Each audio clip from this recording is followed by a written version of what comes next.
Berg here, web hostess of womenspeakers.com with my special friend, Kimberly McCormick. She is one of our featured speakers at womenspeakers.com and is joining me today for this quick little Facebook Live. So excited to interview you. Thank you, Kimberly. Yes. Well, thanks for having me, Marnie. Yeah, you bet. And maybe just start off by telling people how long you've been with womenspeakers.com. I've been with women speakers about 3 years. Okay. And it's been great. Yeah. Good. And before that, you were speaking how long? I'd say 3 years. Okay. Yes. Okay. So you started about at the same time there. Great. And has the site been helpful to you as far as training and education, or? It's been very helpful in getting leads to have some events to go speak to. Yeah. Well, that's good. Mm-hmm. That's the ultimate goal, of course. Right. And then we offer all of this other training and connection opportunities along the way. And there's a part of it that you can post your events there. Do you ever do that? Do you ever post your events that you're going to be speaking at? I'm not sure that I do that. I do have my web page linked there on my profile page, and at that site I have all of my events listed, but maybe I need to check into doing what you're mentioning.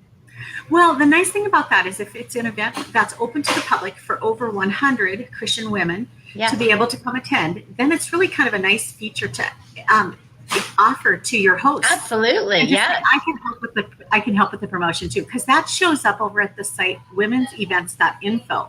And it shows up along with Beth Moore, Joyce Myers, it shows up along with the big conferences. Yeah. And so it really adds some clout again to their event and helps people find them that maybe couldn't have found them otherwise. Okay, very good. Well, one of the things I wanted to ask you about was last week and I sit on the backside and do most of the lead matching myself. And we always vet every single lead that comes through. We make sure that it's not a spam or a scam to the best of our ability. And it's impossible to do that 100%, but we really do try.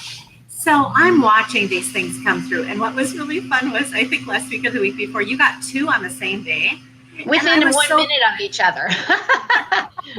And I was so curious if they were the same event or were they They were not. And in fact, one, though, was just really asking questions about going to a women's conference and where could she go, and was not really a lead to an event to speak at, but she was curious about women's ministries. But totally unrelated. That's so funny. Totally unrelated. It was funny.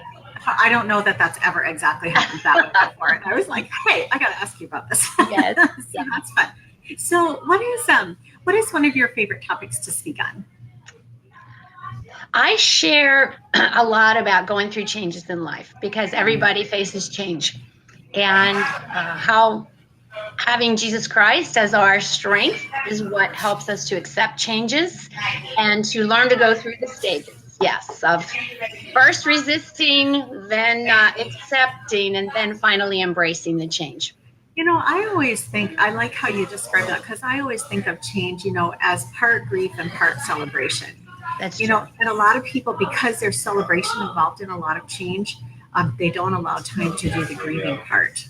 Yeah, that's true. It's just huge. And once you've allowed yourself permission to grieve the sad things that you're leaving behind. Well, right now, for example, my daughter is expecting her first baby. Oh, how exciting! Congratulations!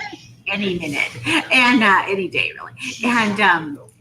But there's some grief in the loss of just the 2 of us. Mm-hmm. And it's important to stop and to actually allow that to happen before you do all the only celebration, because it's happening underneath in the subconscious mind, even if you're not acknowledging it. That's I love that. No wonder. And just before you go on, I have to say we have this in common. My daughter is due any day with a little baby girl. That's so fun. We don't know. It's either Juliana or Royce, but we're going to find out here shortly. We're going to have an Ireland. Her name is Ireland. So congratulations to both of us. So excited. That's so cool. All right. Well, I wanted to ask you also, if you had any tips for speakers who are just starting out about how to keep things organized, because I know a lot of times speakers don't ask enough questions or lose pieces of information along the way. So what have been some things that have helped you? Well, you are speaking probably to a born organizer. 30 years of teaching, not many teachers I know are not organized. So I might be over the top with that. But probably the greatest thing I have, I'm very old-fashioned, I have the accordion file. where every slot, every piece of paper has its slot to go. And another thing is, do not procrastinate. When you are trying to log your travel miles and your speaker remuneration fees and all that type of information that at the end of the year I need for my tax man, after each event, I go directly to my books and get that one done. If you let that pile up, you're going to want to cry. Right. Yeah. So that's a big tip.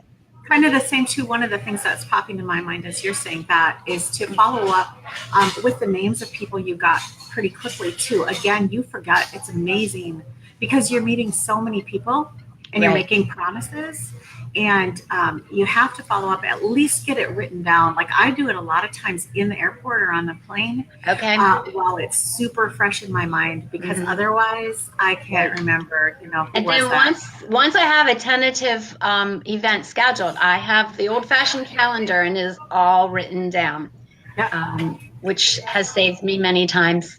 Yes. Yeah. Great.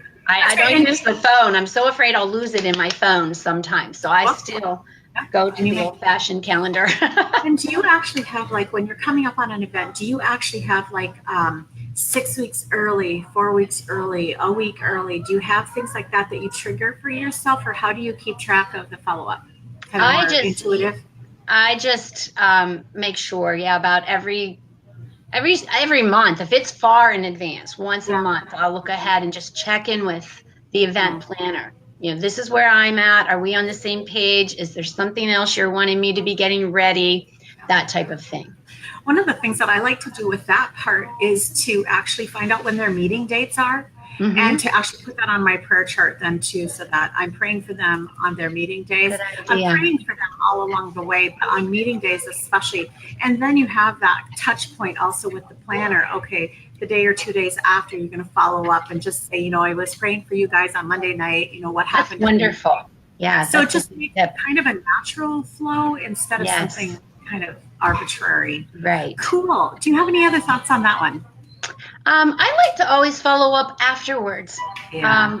So often the event planner sends the speaker a thank you, but I think we speakers need to thank our guests and our hosts for having us and allowing us to share our message and faith story.